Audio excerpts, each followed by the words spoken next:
오늘 우리가 성탄절을 맞이하는데 주일과 성탄절이 이렇게 겹치는 해가 언제인 줄 아십니까? 최근에 2016년입니다.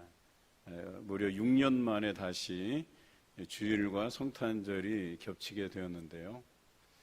어제 가족들하고 같이 식사하면서 왠지 성탄절이긴 한데 주일 같지는 않은 느낌이 들었다고 이야기를 나누었어요. 좀 뭔가 어색한 것 같아요. 주일 따로 지내고 뭔가 평일날 우리가 성탄절을 보내는 게 보통이었는데 또 그런 날들이 많았는데 오늘 특별히 주일과 겹쳐서 교육자로서는 사실 솔직하게 표현하면 편해요. 왜냐하면 평일날 또 성탄절 예배를 또 드려야 되잖아요. 그런데 성탄절을 주일과 함께 보낼 수 있다는 게 교육자로서 감사드리고, 또 물론 횟수로 보면 여러분들과 한 번 더 만날 수 있는 기회가 줄었다는 점에서는 좀 아쉽기는 한데요. 그래도 연말에 분주하고 바쁜 우리 일상에 이렇게 겹치는 것도 그래도 한 번씩은 있어도 괜찮겠다 하는 생각을 해보았습니다. 우리가 대림절을 시작하면서 여러분들과 함께 첫째 주를 함께하지 못했지만 둘째 주부터 오늘 성탄절까지 함께할 수 있어서 감사합니다. 오늘 이 땅에 우리의 고통의 삶을 위로하시기 위해서 오셔서 만나주신 예수님, 그리고 분열되고 혼란한 이 땅에 평화를 주시기 위해서 오신 예수님을 기쁜 마음으로 찬양합니다. 오늘 본문은 남유다가 바벨론 포로기에 있었던 때에 예레미야가 그 백성을 위로하기 위해서 하나님께로부터 받은 말씀을 편지로 쓴 내용입니다.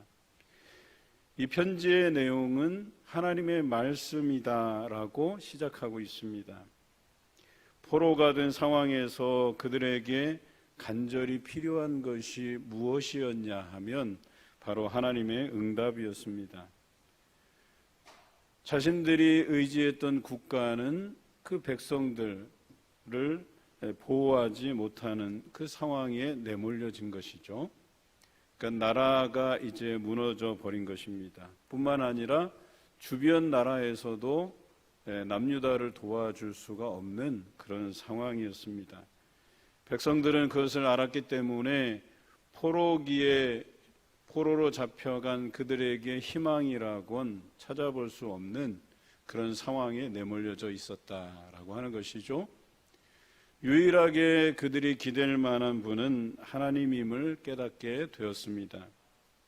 그들의 역사를 돌아볼 때 하나님께서 그들과 함께 해주셨고, 하나님이 함께 해주시는 기간에 하나님께서 돌보시고 또 연약한 중에서도 많은 것으로 채워주셨다는 사실을 알게 되었죠. 그래서 선지자 예레미야가 이것이 하나님의 말씀이다라고 하면서 편지를 쓴 그것이 그들에게 건네졌을 때에 그들이 그 말씀을 듣고 얼마나 가슴 뭉클해 했을까 저는 한번 생각해 보았습니다. 여러분도 마찬가지 아니십니까?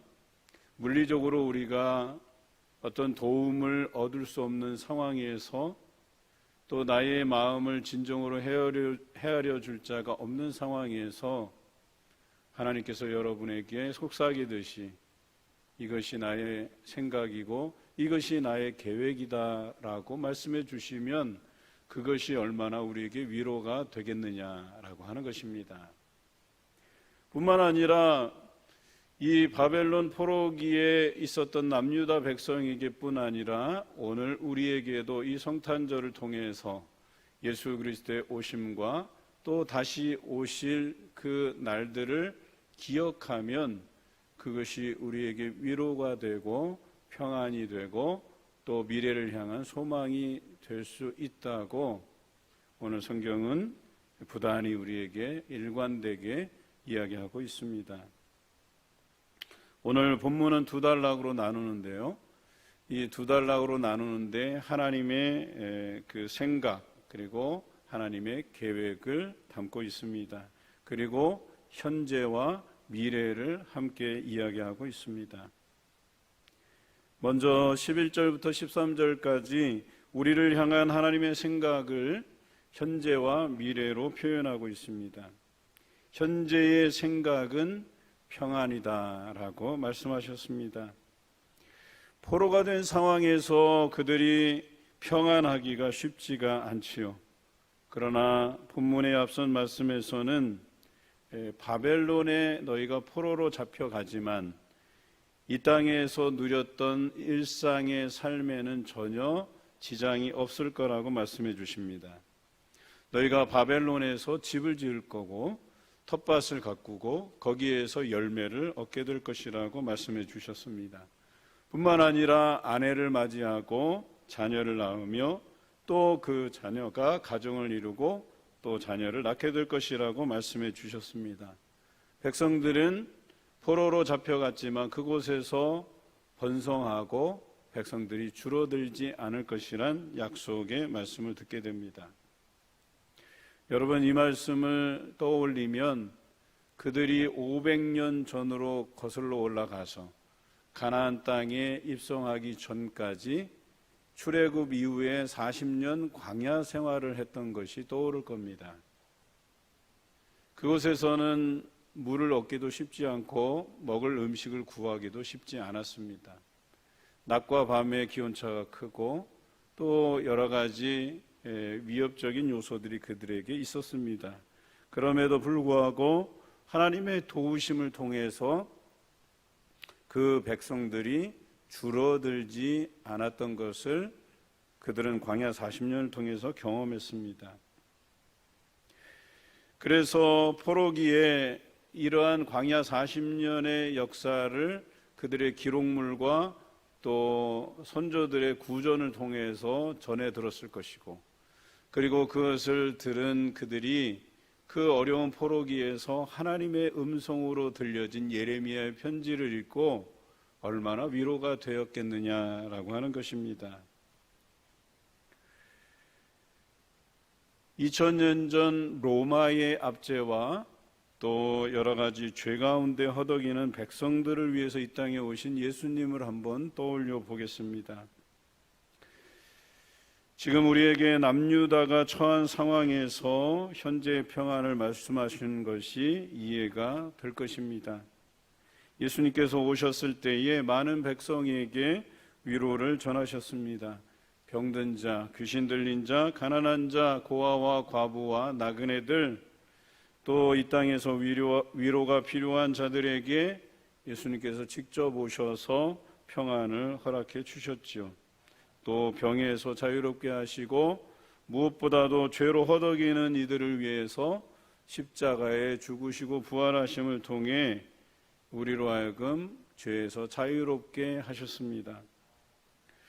이러한 예수님께서 다시 이 땅에 오시리라고 하는, 그래서 우리를 구원하시고 죄된 이 땅을 심판하시겠다고 하는 이 약속이 오늘날 우리에게 평안이 아니고 무엇이겠냐라고 하는 것입니다. 우리가 예수님을 믿음으로 하나님 안에 굳건히 설 때 우리에게 여러 가지 고통스러운 현실도 평안이 될 수 있다고 말씀해 주십니다. 그분의 약속을 믿을 때 현재의 어떤 상황에서도 우리가 평안을 누릴 수 있다고 말씀하십니다. 그리고 하나님의 미래의 생각은 희망이라고 우리에게 말씀하십니다. 고통의 현실에서도 평안을 주시고 죄에 종된 우리에게 자유롭게 하심을 통해서 우리의 앞으로의 삶은 희망적이 될 수밖에 없다라고 말씀하십니다. 여러분, 죄에 종된 삶은 자유롭지 않습니다. 얽매이게 돼 있어요. 그리고 그 죄에 얽매이게 되면 그것이 지위든 물질이든 상관없이 그것이 올가미가 돼서 우리의 목을 조여온다는 거죠. 그것이 우리를 피폐하게 만들고 우리를 고통 속에 몰아넣게 되고 고민 가운데 몰아넣게 된다라고 하는 것이죠. 그래서 온갖 유혹에 얽매여서 결과적으로 우리 인생은 고통에서 벗어날 수 없게 된다는 것입니다. 그러나 우리가 떠올리는 성탄절마다 예수님의 그 오심과 십자가의 죽음과 부활을 기억하면 죄에서 자유롭게 된 우리의 미래를 생각할 수 있고 꿈꾸면서 살 수 있게 된다는 것입니다. 오늘 이 시간 성탄절을 맞이해서 모두가 이러한 꿈을 꾸며 내일을 희망차게 살아가시길 주님의 이름으로 기원합니다. 두 번째 14절은 우리를 향한 하나님의 그 계획을 현재와 미래로 표현하고 있습니다. 물론 생각과 계획을 따로 구분하지 않아도 될 것 같습니다. 그러나 단락상 앞에서는 하나님의 생각이 이러하다, 뒤에는 하나님의 계획이 이러하다 표현하고 있습니다. 먼저 남유다의 상황을 바라보면 포로기에 있는 남유다 백성에게 하나님께서 만나 주시겠다고 말씀하셨습니다. 앞서서 평안을 주시겠다고 하는 말씀과 다르지 않습니다. 여러분, 평안의 마음은 존재를 만날 때 느껴지는 감정이에요. 그러니까 존재를 만나지 않으면 아무리 말로 평안하라고 이야기해도 그 평안이 내게 경험되지 못합니다. 그 존재가 내게 느껴지고 와닿을 때에야 비로소 그것으로 인해서 우리가 평안할 수 있는 것이겠죠.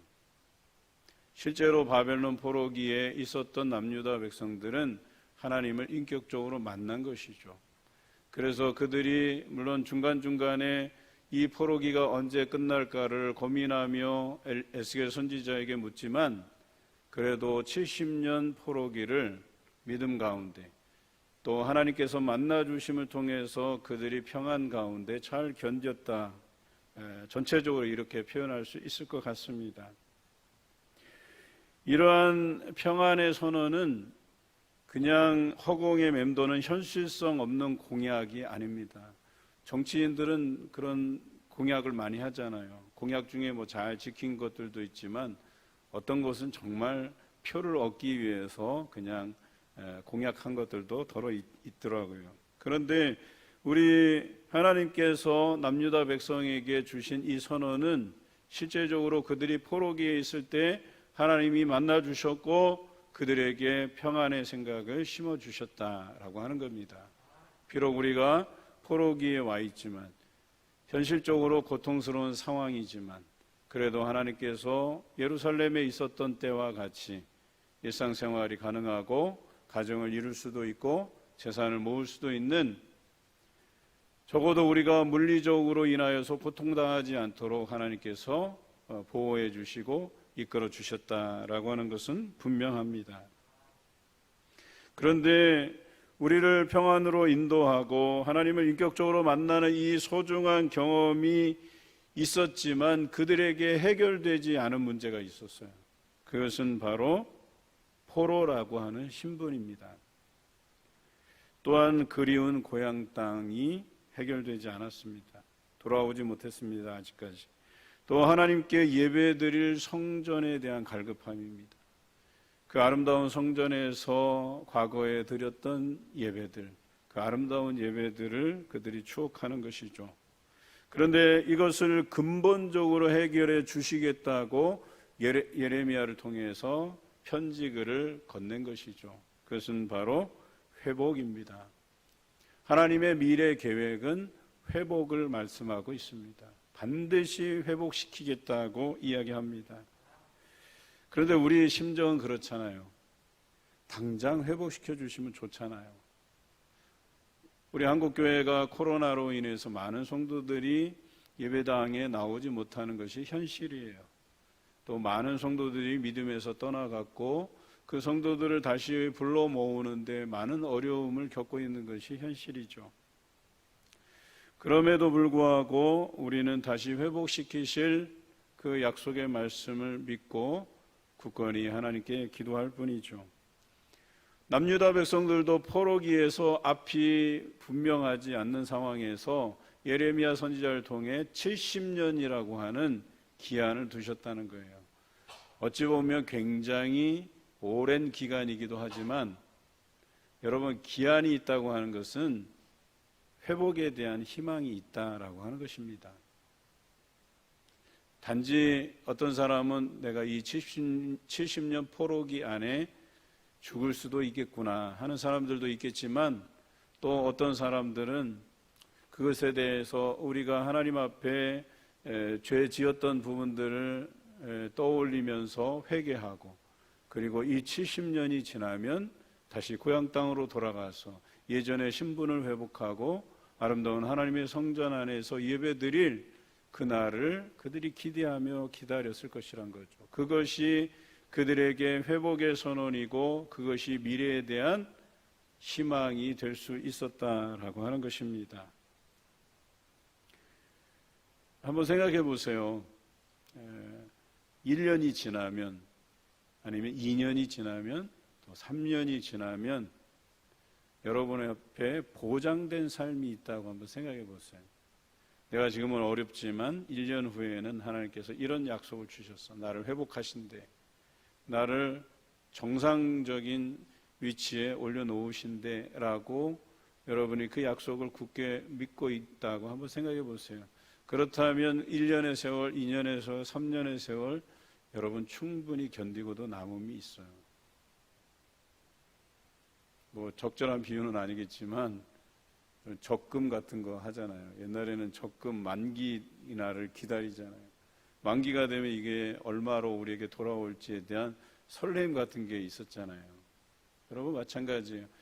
그것과는 비교될 수 없는 이 땅에서 우리의 삶이 온전히 회복되게 하실 그 날을 우리에게 약속해 주셨다라고 하는 것입니다. 마찬가지로 이 남유다 백성에게는 70년 이후에 어떤 삶이 찾아왔습니까? 바벨론이 멸망하고 페르시아가 도래하고 고레스 왕이 칙령을 발표하게 돼요. 거기에 중심적인 역할을, 핵심적인 역할을 했던 사람이 다니엘입니다. 다니엘은 바벨론 제국이 왜 멸망했는가를 알았어요. 그래서 왕을 중심으로 중앙 집권화하고 왕을 신처럼 모시도록 한 그것이 페인이라는 것을 페르시아 제국에 전달한 것이죠. 그래서 새롭게 건설된 페르시아는 바벨론의 전철을 겪지 않고 포로로 잡혀온 사람들을 고향으로 다 돌려보내는 칙령을 발표하게 돼요. 그리고 너희가 섬기는 그 신들을 섬기라고 합니다.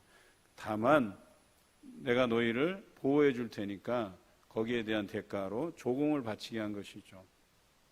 그렇게 해서 이스라엘 백성이 예루살렘으로 돌아오고 그토록 그리던 성전을 보면서, 회파된 성전을 보면서 그들이 마음을 모아서 성전을 다시 짓고 또 무너진 예루살렘 성벽을 다시 재건하게 되고, 얼마간 그들은 전성기 못지않게 그 제2의 전성기의 삶을 살아갔다라고 하는 것이죠. 이것이 예레미야를 통해서 주신 미래의 계획이었다는 거예요. 그리고 그 미래의 계획은 그들의 삶에서 이루어졌다라고 하는 것입니다. 70년 만에. 그렇다면 우리는 어떠합니까? 2000년 전에 우리에게 오신 예수님은 본래 말씀으로 천지를 창조하실 때 하나님과 함께 계셨던 분입니다. 예수님 그 자체가 하나님이셨습니다. 그런데 말씀이 육신이 되어 우리 가운데 오셨다고 했습니다. 우리를 직접적으로 만나 주셨습니다. 하나님께서 우리와 만나 주시는 역사적인 사건입니다. 그 만남이 그 땅에서 고통받고 있던 사람들에게 큰 위로가 되었다는 사실이죠. 예수님께서 십자가의 죽음과 부활 그리고 승천 이후에 이 땅에 다시 오시겠다고 우리에게 약속해 주셨습니다.